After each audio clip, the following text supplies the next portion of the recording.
Tubuh fisik Wang Lin telah hancur total, namun roh asalnya masih berhasil lolos dari pengejaran Wang Yue. Manik penentang sorga menyerap tulang Wang Yue dengan sempurna dan akhirnya mencapai kondisi 5 elemen yang lengkap. Saat Tan Lang menghilang di kehampaan, sebuah jari dewa kuno muncul diam-diam di belakang Wang Lin. Dalam situasi hidup dan mati itu, Wang Lin segera menepuk kantong penyimpanannya dan penjaga boneka abadi kedua langsung muncul untuk melindunginya. Jari itu turun, tubuh tiruan bergetar hebat, lalu runtuh di depan mata, hancur sepenuhnya tanpa sisa. Namun serangan itu tidak berhenti. Jari dewa kuno terus menekan ke bawah dan berhenti hanya beberapa langkah dari Wang Lin. Rasa hancur menyebar di seluruh tubuhnya,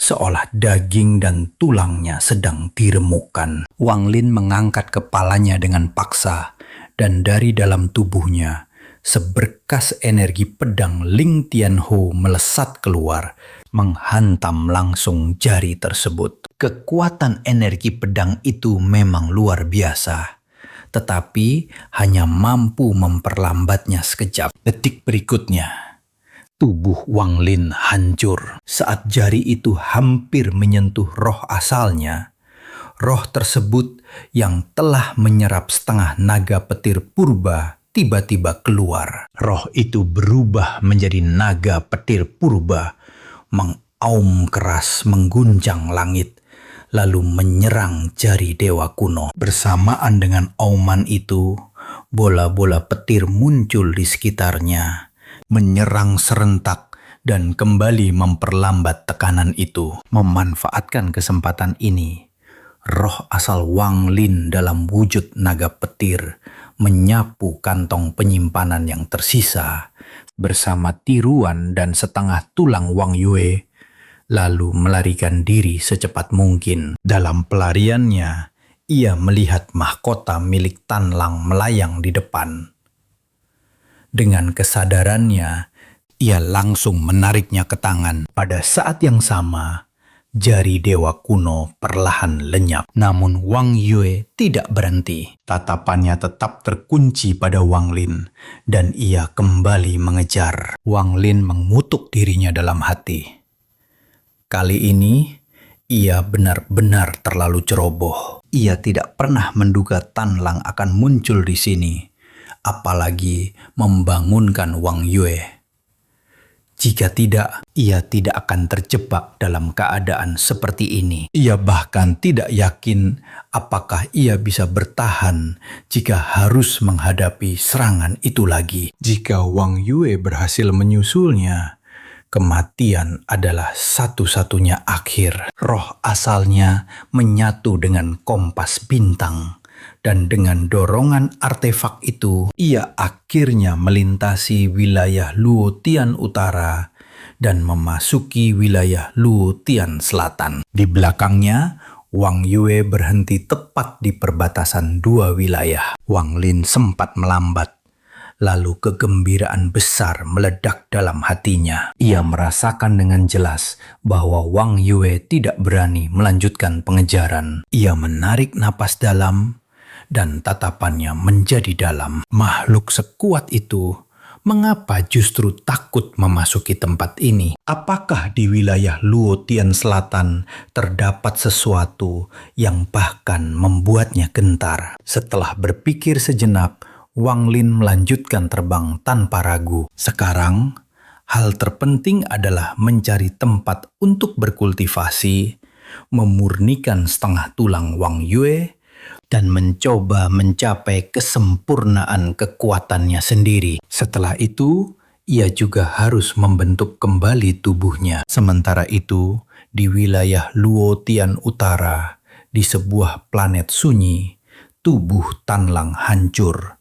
Tulangnya remuk dan roh asalnya terluka parah. Namun ia belum mati. Di matanya muncul cahaya aneh. Sebelum memasuki wilayah ini, tubuhnya dipenuhi banyak pembatas yang masing-masing cukup untuk membunuhnya. Namun hanya dengan satu jari dewa kuno, semua pembatas itu runtuh. Hanya satu yang tersisa, milik Tian Yunzi. Jika aku diberi waktu, aku pasti akan bangkit kembali. Tan Lang menarik napas dalam, dan tubuhnya perlahan tenggelam ke dalam planet, lalu menghilang. Sementara itu, di wilayah Luotiang Selatan, Wang Lin terus bergerak maju. Di dalam roh asalnya, muncul perasaan aneh, seolah ada sesuatu yang memanggilnya. Di wilayah ini, ada tempat yang memberinya rasa nyaman yang luar biasa. Ia mengikuti insting itu. Perlahan, jarak semakin dekat, dan di depannya muncul lapisan batu raksasa. Tak terhitung pecahan batu berputar, dipandu oleh kekuatan misterius membentuk penghalang alami. Wang Lin dapat merasakan bahwa tempat yang ia cari berada jauh di dalamnya. Ia mengirim penjaga boneka abadi untuk menyelidiki. Lapisan ini sangat luas, dan setelah waktu lama, boneka itu masih belum mencapai pusatnya. Tetapi ia melihat sesuatu yang aneh. Sebuah planet terbengkalai, tidak besar, tetapi dipenuhi kilatan petir yang tak henti-henti. Tempat ini tampak terpisah sepenuhnya dari dunia luar. Mata Wang Lin berkilat. Ia membawa tulang Wang Yue dan memasuki lapisan batu itu, lalu perlahan mendekati planet tersebut. Tempat ini terasa sempurna baginya. Roh asalnya akan pulih lebih cepat di sini. Ia memutuskan untuk tinggal sementara, memulihkan luka, lalu melanjutkan eksplorasi. Ia mendarat di planet yang dipenuhi petir. Seluruh permukaan planet dipenuhi energi petir, seperti dunia petir raksasa. Mata Wang Lin bersinar terang. Tempat ini benar-benar ideal. Jika ia berkultivasi teknik petir di sini, hasilnya pasti berlipat ganda. Ia duduk bersila dan menutup mata. Waktu berlalu.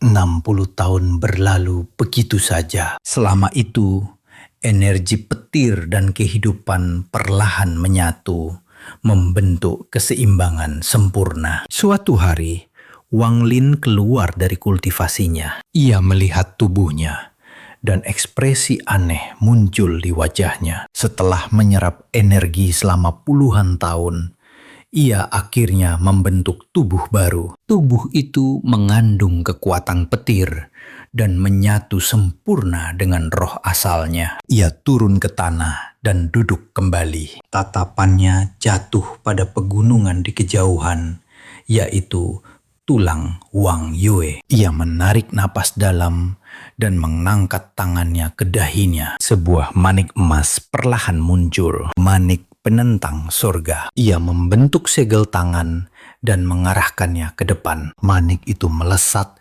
dan jatuh ke atas tulang Wang Yue. Cahaya emas menyebar luas.